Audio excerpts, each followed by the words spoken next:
our Chief Guest, Archbishop Vincent Knight, Archbishop John Molachera, Archbishop Victor Lindo, all other archbishops and bishops and Mother General and fathers, sisters, and all of your dear friends, in a very special way, the rector of Oriens Theological College and the organizing committee, Father Gravia, Father Kuriakos, Father Robinson, who took all the trouble of organizing and coordinating this whole work.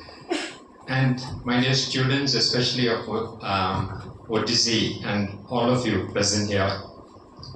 Let me begin by congratulating Oriens Theological College, its staff and students, especially the rector and the dean, for organizing this symposium as we move to the milestone of completing 25 years of the new millennium. As intended by you, our attention is being drawn to the overwhelming changes that have taken place in every sphere of life and the impact they have had on ecclesial life and mission. The clearly stated purpose of the symposium is to reflect on the church so that its fruits will have an impact on the response that the church is called to live. In this symposium on the theme Trends in Christian Witnessing, the sub-theme that has been given to me is Ecclesial Dilemma in Contemporary Times. Dilemma is defined as a position of doubt or perplexity, a choice between two alternatives which are or appear equally unfavorable. The alternatives are commonly referred to as the horns of a dilemma. So then we will be turning our attention to matters, theological and pastoral, that perplex and even confuse us by presenting before us such choices or alternatives that are favorable and unfavorable at the same time, leaving us with differing degrees of confusion as to which option to take. As regards contemporary times, using that term, while it is possible to have a narrower or broader interpretation of what is meant by contemporary times, in my paper I will be referring to the period from Vatican II to our present time, a period of over 60 years, characterized by what the organizers of our symposium themselves describe as overwhelming changes. And just a while ago, Archbishop also spoke of said that the world changes at a pace we cannot even imagine. The Lineam and the Synod on New Evangelization describe the contemporary times as times of great change. It is a radically changing context. That's how it is described. This period of radical changes has been further described as marked by significant historical and cultural changes that are profound and rapid, a world that is ever in evolution. Expansive, penetrating changes, revolutionary events, significant and sometimes unforeseen changes, profound, varied and revolutionary changes that dramatically affect the life and service of believers and ministers in all contexts of Christian life, and so on. Just to tell us about what these changes are about. Ecclesial dilemma or dilemma in contemporary times is undeniably connected to the above mentioned changes. The Church has only been too aware of the great significance of these changes. She calls our attention to the same by stating, this is our job. Please listen very carefully. There is need to understand the profound impact these changes have on Christian life and ministry and give a timely and competent response so that the Church's life and mission can be enriched and not weakened. Enriched and not weakened by these inevitable forces of change. They are beyond our control. Changes are bound to happen and they will carry on. But still, rather than being weakened, can we be enriched? That's the question. That itself presents the first ecclesial dilemma. Powerful forces of change like secularization and globalization, and in the Church's life, the renewal and adaptation introduced by Vatican II in theological and pastoral matters have a hugely powerful impact. The dilemma is whether to welcome and value these changes as forces that can enrich the Church's life and mission, or to distance ourselves and even resist such changes, fearing that our life and ministry can be weakened or at times even destroyed by them. That is why Pope Benedict XVI called us to responsible reflection. He said, having been directly affected by the changes, the Church had problems to be considered, phenomena to be understood, practices to be rectified, and programs and real life situations to be imbued in a new way with the gospel of hope. So then I believe our efforts in this symposium too are directed towards such a timely and competent response. Considering problems, understanding phenomena, rectifying practices, and imbuing real-life situations with the gospel of hope. Now let me come to the ecclesial dilemmas that follow from the above dilemma. To be or not to be is the question. As Shakespeare told us, of course, it is in the sense of to be well inserted into the inevitable forces and processes of change, seeing their possible benefits, or not to be part of them in any consciously significant way, or even to intentionally resist them. This would be because of seeing such changes as dangerous and harmful, arguing that our personal and ecclesial defense systems may not be formidable as we claim them to be. There is a kind of fear that if we accept these changes or enter into them, probably more would be destroyed than to give us something new for a better future for life and mission and theology and all that. Let me now come to the specifics concerning such a dilemma. The main criterion that I followed in choosing or opting for some dilemmas and not others is simply based on my own judgment. With 52 years of Salesian life and 42 years of priesthood and practically 32 years of teaching theology. Of course, my choice is also based on a few books and articles on the subject that I read recently. Quite pertinently, for the relevance of our topic, some titles of books and articles published in recent years help to underline the fact that the dilemma or dilemmas are real and not imaginary. To mention a few, the perplexity of Catholics, rethinking Christian ethics, issues facing Christian faith, the church today, growth and decline, issues facing Christians today, the crisis of truth, clericalism, the death of the priesthood, and so on. In my understanding and analysis of ecclesial dilemma, I will refer to a number of times to the recent book, A Church in Crisis, Pathways Forward by Ralph Martin. I will be repeatedly referring to this. My presentation of the theme Ecclesial Dilemma in Contemporary Times will be under two major headings: doctrinal ambiguity and moral ambiguity, with some additional insights following them. Let me come to the first point, doctrinal ambiguity. A professor of the Salesian University, Rome, Michael Wojtas, attempts to call our attention to this when he says the dynamic world of the third millennium is succinctly characterized by the acronym VUCA, V-U-C-A, which stands for volatility, uncertainty, complexity, and ambiguity. Changes occur rapidly and in varying nature, making it exceedingly difficult to predict the course of events. Let us take the church's engagement with the social media as a first example.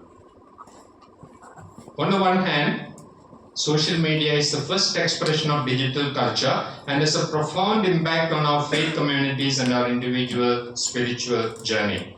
In fact, we know of the great importance given to social digital media by our recent popes, John Paul II, Benedict XVI, and Francis. We are well aware of the much acclaimed digitally mediated pastoral presence of Pope Francis, even on Twitter and Instagram, though it is not called Twitter anymore. On the other hand, the same digital media that has a much greater outreach into the homes and lives of people than the church institutions sometimes lead to the loss of clarity and definitiveness and generate confusion and a certain anxiety with regard to matters of faith and morals. Here are two examples. One of them Archbishop Vincent referred to. There was a video produced by the Vatican that shows Pope Francis saying that even though we think differently as members of different world religions, this was back in 2019, we are all children of God. We are all believers and need to engage in dialogue and work together. The editing shows adherents of different religions with symbols of their worship, all proclaiming that they believe in love. So that's what unites everyone. We believe in love. The video says, Ralph Martin gives the distinct impression that we are all really the same, pursuing our different ways to the same God. Many theologians were very concerned about the possible implications of Pope Francis' statement. Two of them, distinguished Catholic scholars, John Finnis of Oxford and Germain Grisez, one of the greatest moral theologians of the past century, jointly wrote a lengthy letter to the Pope outlining their concerns. the final section raising concerns about universalism too, and asking him to clarify the ambiguity of his statements. It was reported that for whatever reason the Pope never replied. Recently there appeared another video to which Archbishop Vincent referred, addressing an interreligious meeting in Singapore on 13th September 2024, just a few days ago. What the Pope said appeared to be a departure from the Catholic doctrine on the role of Jesus Christ in salvation. I mean, this is the dilemma. I'm not saying that is the reality, but this is the dilemma. Let me quote his words. All religions are paths to reach God. There is only one God, and our religions are languages, paths to reach God. Some are Sikhs, some are Muslims, some are Hindus, some are Christians, but they are different paths. Even though the officially published English translation of the text replaced the Pope's word with a more nuanced comment that according to Francis, non-Christian religions are seen as paths trying to reach God. That was the nuance that was added in the English translation.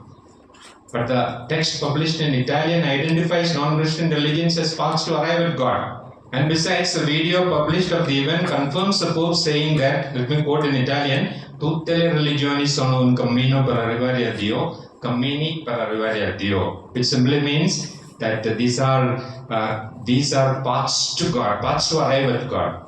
The problem here is that before any official translation is made available, the text of the speech in its original form is available on YouTube, and such statements would imply the danger of interpretation that we can consider the Church as one way of salvation alongside those constituted by other religions, even as complementary to the Church and substantially equivalent to her.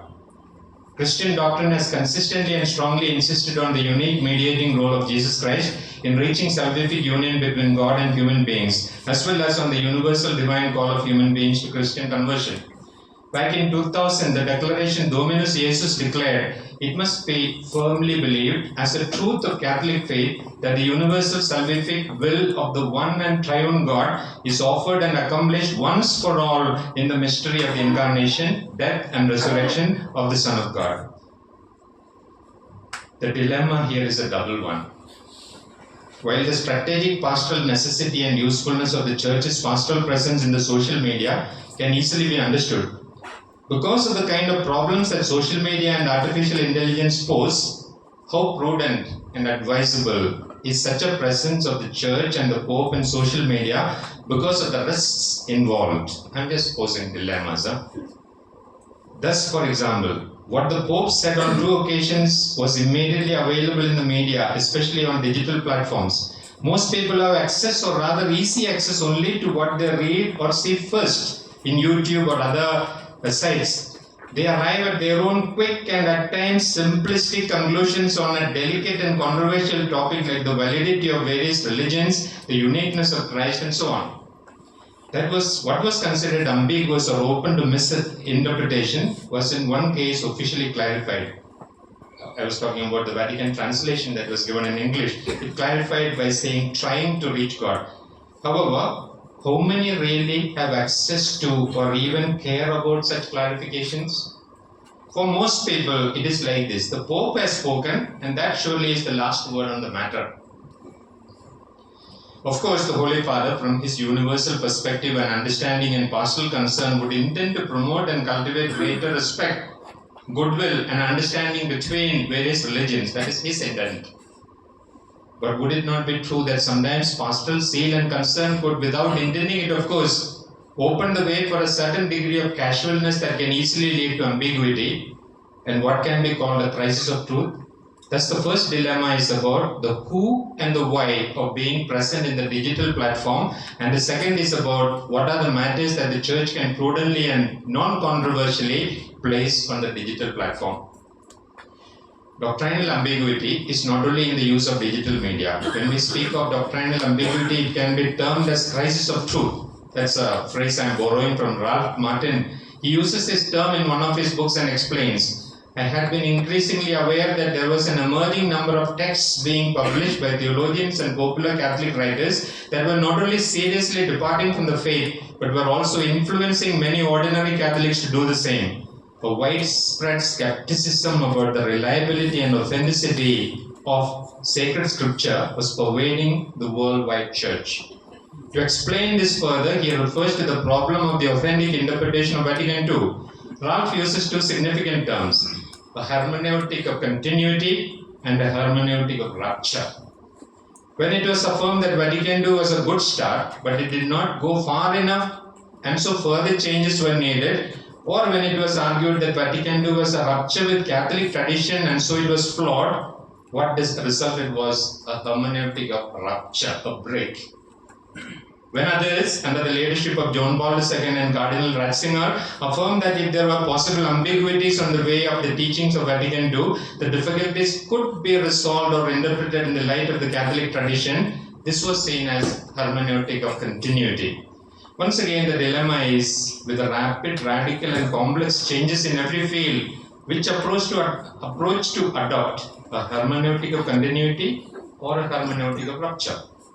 We find both in full or partial display in contemporary times. John Paul II and Benedict XVI represented the former, and it appeared that the crisis of truth was largely resolved and that the church was on a firm footing as regards truth, morality and mission.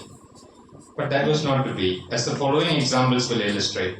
At a conference commemorating the 50th anniversary of Vatican II held at Georgetown University, part of the discourse was on what Vatican II teaches on the possibility of people who have not heard or received the gospel of Christ being saved. One speaker was a young Dominican priest who was in charge of the Canadian Dominican Office of New Evangelization, a very important post, in charge of the Canadian